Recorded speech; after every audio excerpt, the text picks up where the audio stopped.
Hindi palulusutin ni dating Pangulong Rodrigo Duterte ang ginawang paglabag sa batas at paggamit nga ng dahas ng PNP, SAF at CIDG sa ginawa itong paghahain ng arrest warrant para kay Pastor Apollo C. Quiboloy at 5 pang individual nitong Lunes. Narito ang balita ni Hannah Jane Sancho. Matapos kumalat sa social media ang iba't ibang footage na ginawang sabay-sabay na paglusob ng puwersa ng Philippine National Police Special Action Force at ng Criminal Investigation and Detection Group o CIDG sa mga compound ng Kingdom of Jesus Christ, bumaha ang batikos laban sa kapulisan. Kahit hindi mga miyembro ng KOJC, justisya rin ang sigaw ng mga kapwa Pilipino. Kahit hindi po membro ng KOJC, alam niyo ho ba na ang daming nagde-defend, ang daming nakaka-realize na talagang ginigipit si Pastor Quiboloy even if they're not member of KOJC. Like us, the Banateros. As a matter of fact, there was a time that I even criticized Pastor Quiboloy. But again, ako po hindi po ako nagbabago in my faith and belief po pagdating sa aking relationship with the Lord, or hindi po nagbabago yun. Hindi po nagbabago na hindi pa rin po kami pareho ng paniniwala ni Pastor Quiboloy.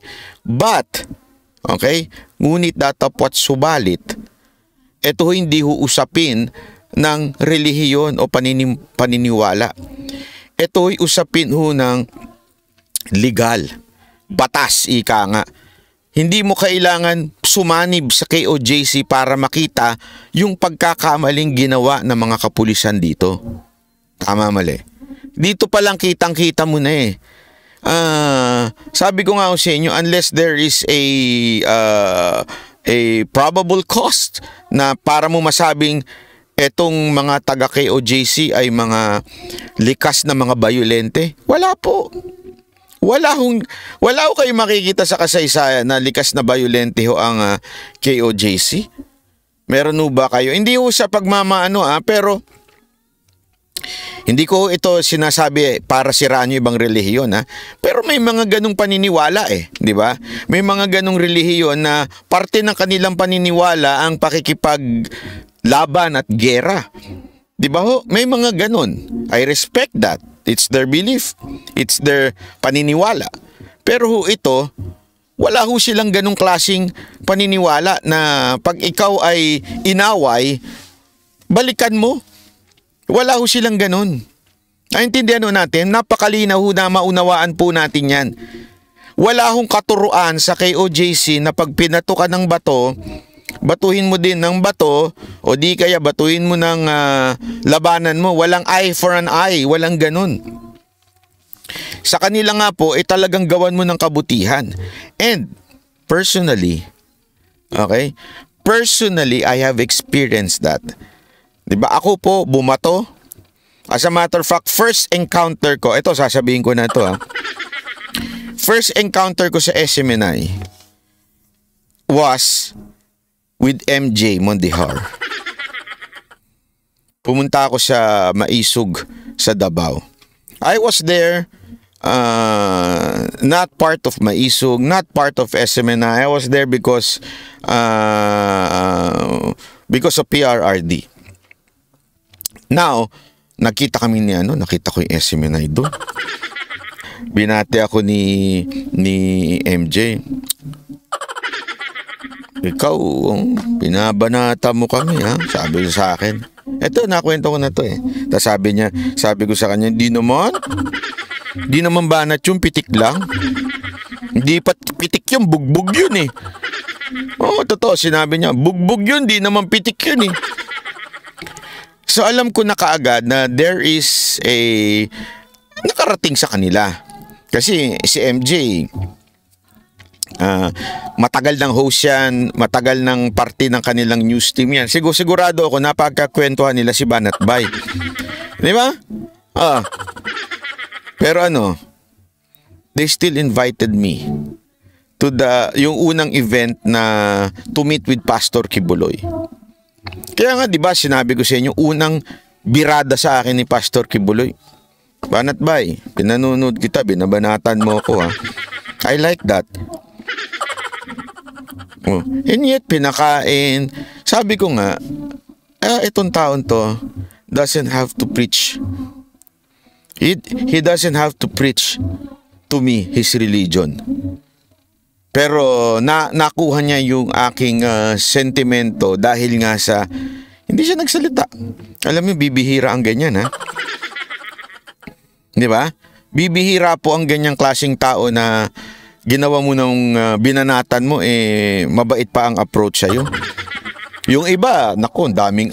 Alam mo kung pwede ko lang ikwento sa inyo kung paano ako ginigipit ng oposisyon? Naku po, magugulat kayo. Kaya lang ayoko nang ikwento kasi sigurado it's my words against their words. Tapos sure ako na wala naman ako may lalabas na ebidensya. Ayoko na.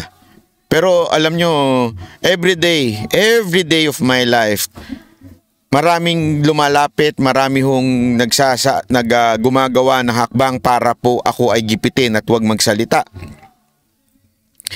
Kahit basta malalaman nyo ho yan. Alam ho yan ng mga taga-SMNI, alam po yan ng ano. Pero grabe ho yung talagang panggigipit. And yet, sabi ko nga, etong si Pastor Kibuloy, talagang maayos na tao.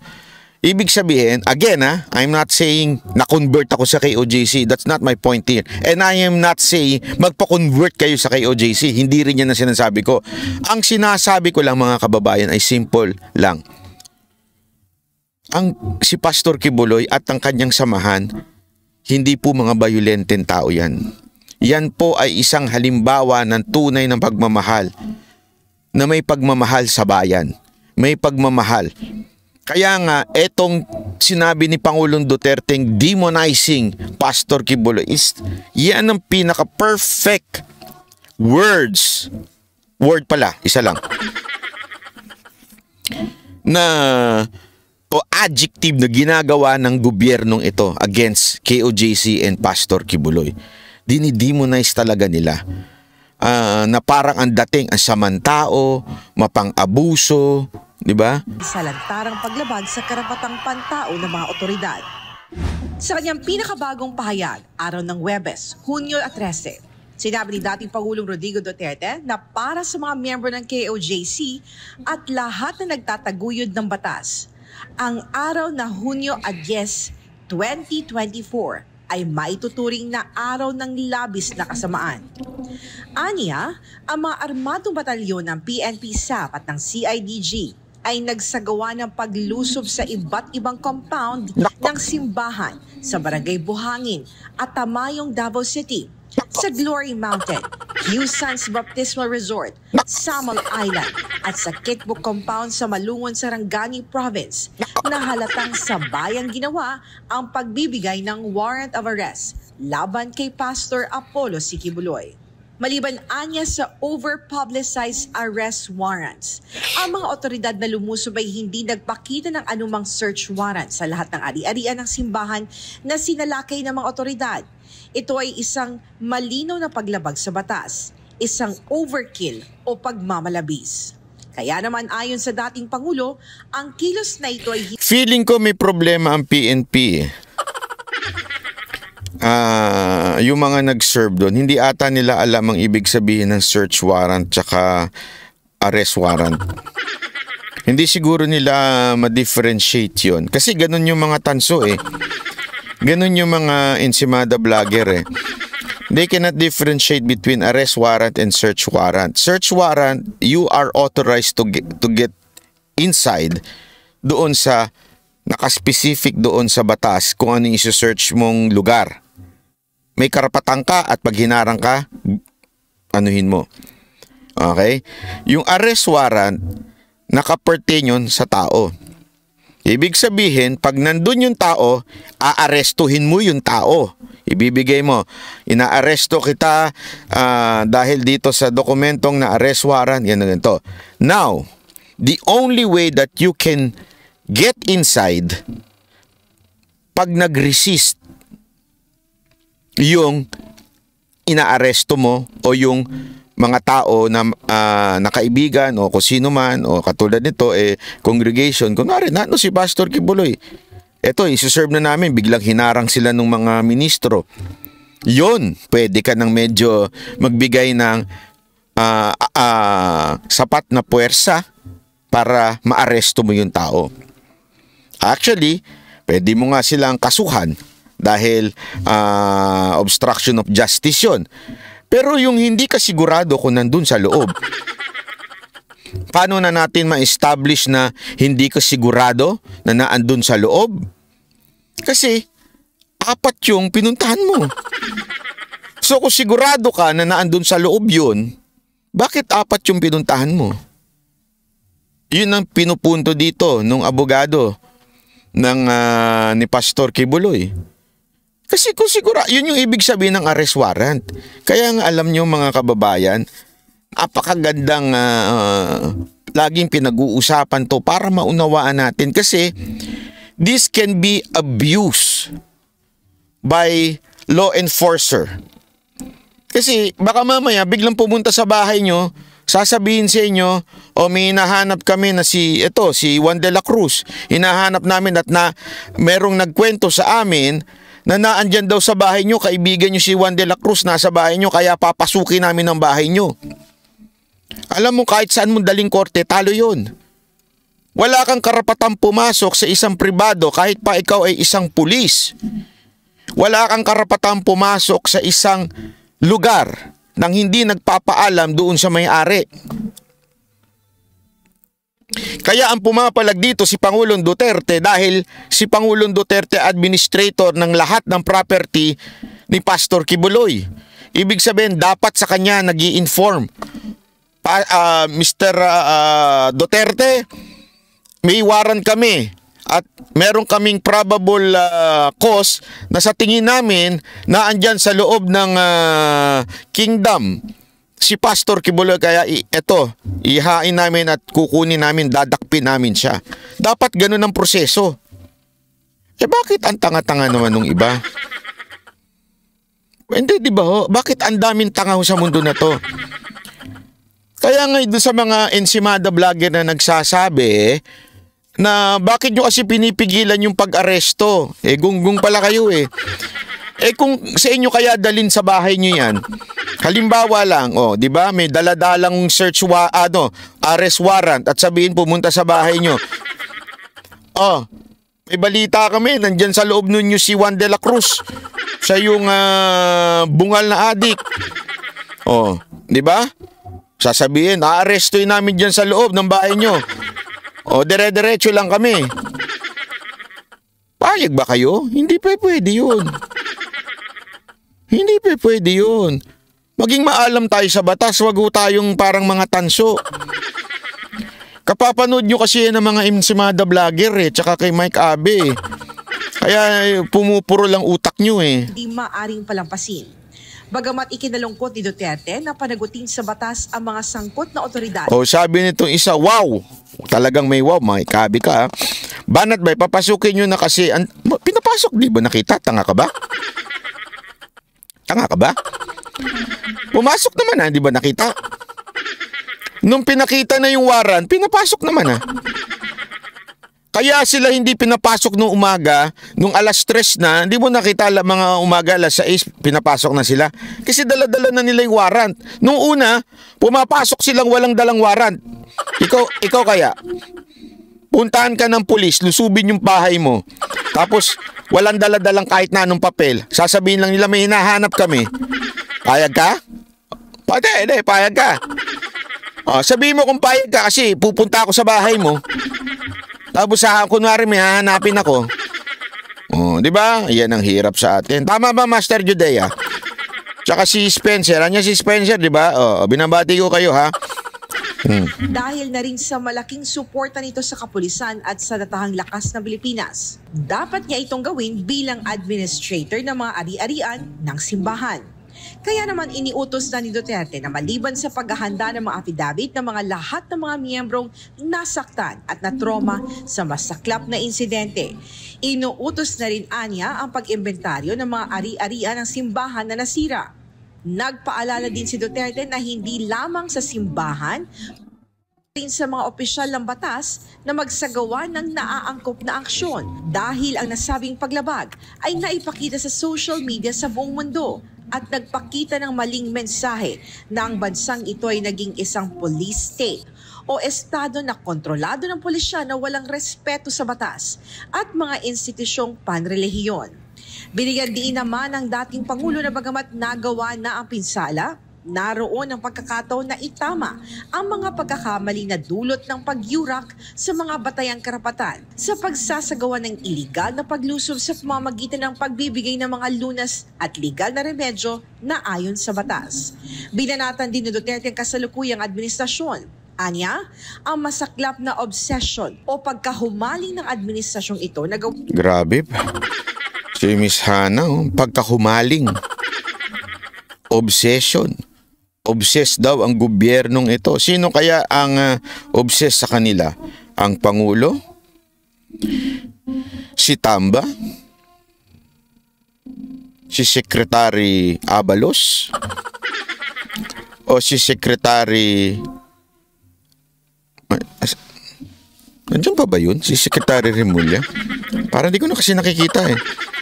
O si Secretary Remulla? Ha? Sino sa tingin ninyo ang obsessed dito kay Pastor Kibuloy? Ako definitely isa lang talaga masasabi kong obsessed dito eh. Ang talagang obsessed po dito, ako naniniwala ako si Tamba. Si Tamba ho talaga yan. Kasi siya lang ho talaga ang may sabi nga 'di ba, in all crimes, I'm not saying this is a crime, okay? But in all crimes, it's important yung motive. Ano ba ang motibo para gawin yung krimen? Importante 'yon eh. So in all action, importante na makita mo yung motibo. Ano ang rason, anong dahilan kung bakit mo gagawin ito isang particular na bagay, 'di ba ho? Ako, wala akong nakikitang kabutihan kung idiin pa ni Marcos ito. Wala. Bakit? Ano? Wala eh. Lalo nga ako siyang lalo hong maiipit si Marcos dito pagka gagawin niya yon. Okay? Pero ako naniniwala ako, si Tamba ito. Bakit kanyo? Kasi si Tamba ang talagang merong plano sa 2028. Meron talaga siyang plano mamayagpag. Kasi alam nyo yan, si Tamba, matagal nang may pangarap yan. Ilang beses nang tumakbo senador rin, alam ko eh. Kapag alam ko, correct me if I'm wrong. Pero alam ko, ilang beses na yan tumakbo into a higher position. Pero wala ho talaga eh. Wala, yung ano niya eh. Yung itsura niya, pag nakita mo talaga siya, kung naiinis ka sa pagmumukha ni Mar Rojas, doble sa pagmumukha ni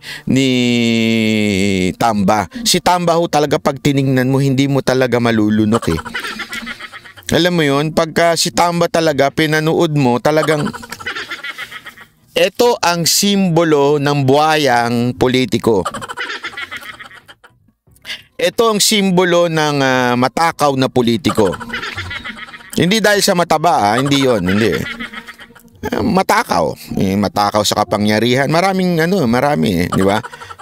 Oh.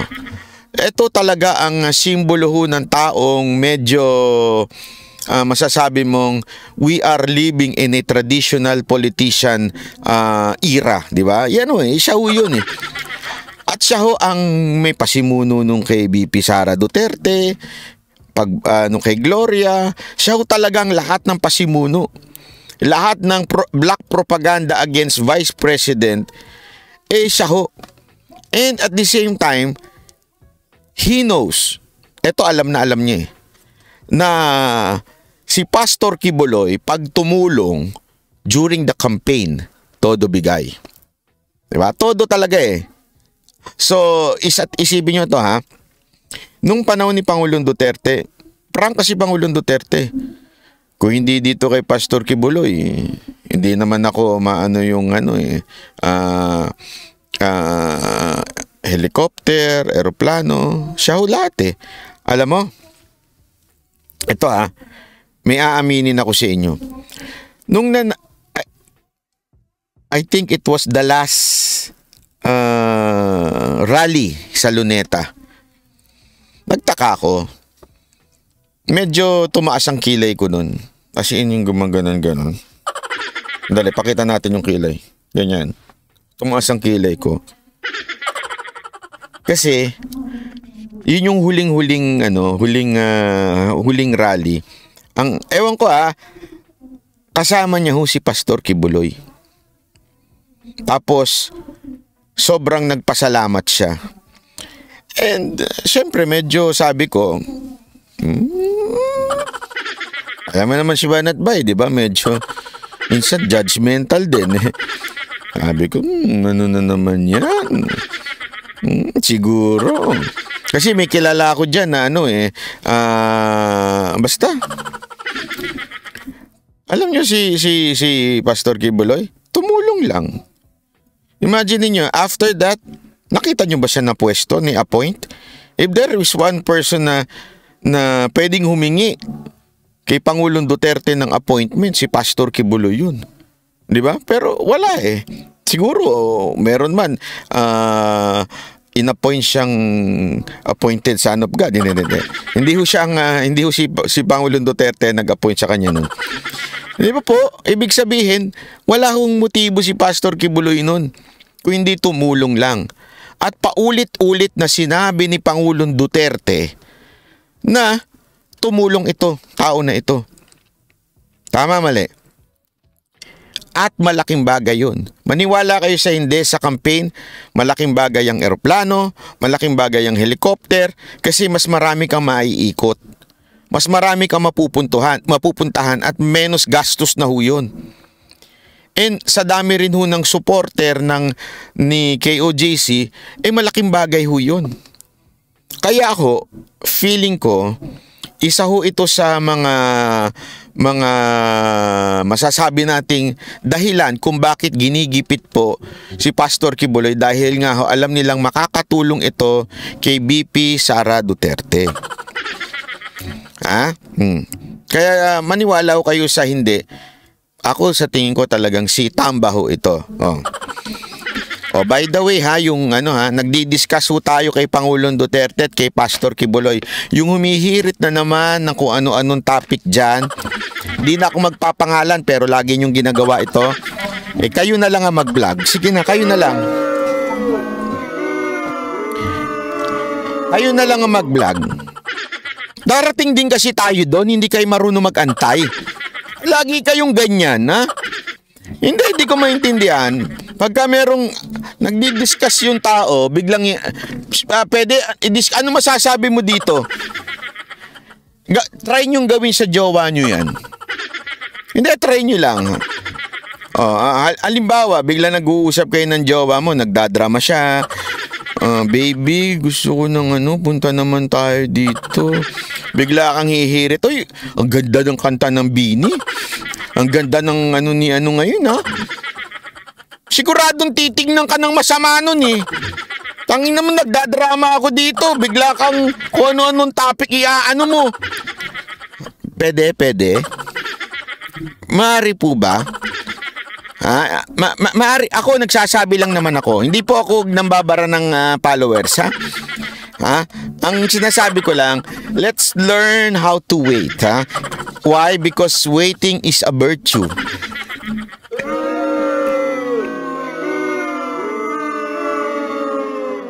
Sinasabi ko lang. Hindi po ako nagagalit, ha? Nagjo-joke lang po ako. Hindi, gusto ko lang maturuan ang mga subscriber natin. Pag nandun tayo sa topic, dun lang tayo sa topic. Hindi po ako nabibigo na, binibiro ko lang kayo, ha. Nang lalambing lang po ako. Ganito po ako manglambing.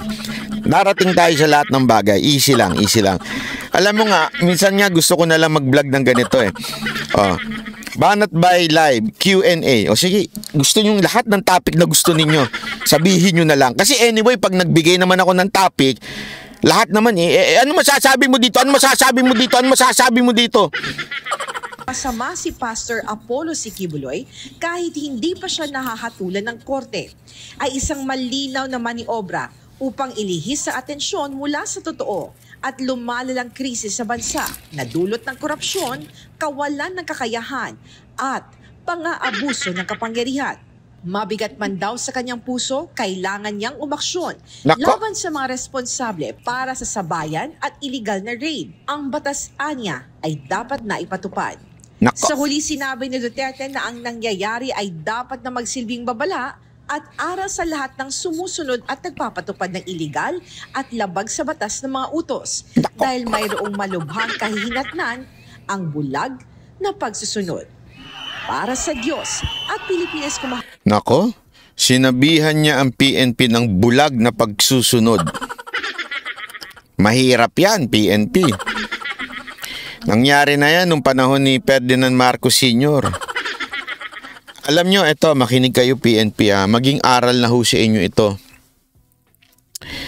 Nung panahon ni Marcos Sr., maging aral, bulag pong sumusunod ang ilang mga kapulisan noon. And they really thought this will not end.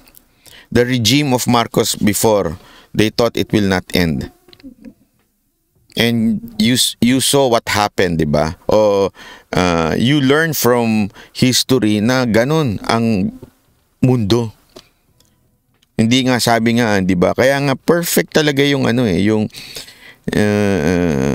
yung simbolo ng mundo, bilog.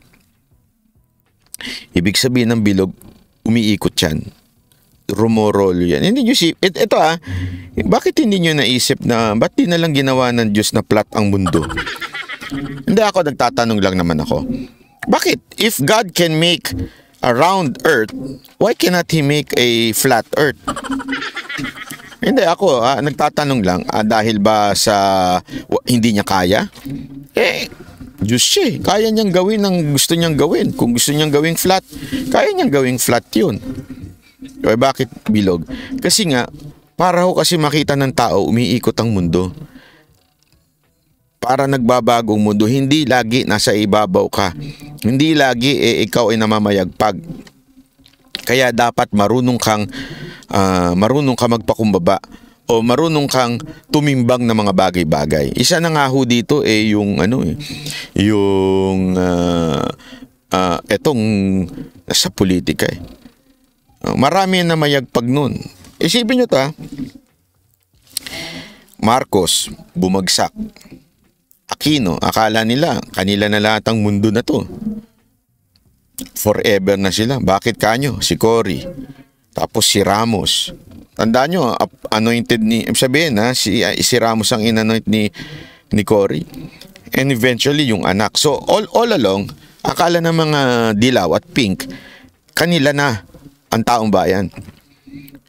Who would thought na darating ang panahon na si Duterte, isang taga Mindanao, isang mayor lang ang magiging presidente na magpapataob sa kanila. Na isang probinsyano, ika nga ni Pangulong Duterte, ang magpapataob sa kanila. At higit sa lahat, hindi lang pinataob. Ultimong yung yellow politicians, di ba? Yung inodoro, Shumut, di ba? Yung kanilang mga senators. Umiikot ang mundo. Mga kapulisan, makinig kayo. Hindi forever na andyan kayo sa ibabaw. Hindi forever ang bataan ninyo na andyan sa ibabaw. Yes, ngayon, you are all using your power to intimidate those people na nag-o-oppose sa gobyernong ito. You know you're doing that. Huwag nyo tawang paikot-ikot. I have experienced that. Paulit-ulit ko nang na-experience. Pero darating ang panahon, magsisisi kayo. Bakit? Bilog ang mundo. Maniwala ho kayo sa akin, bilog ang mundo.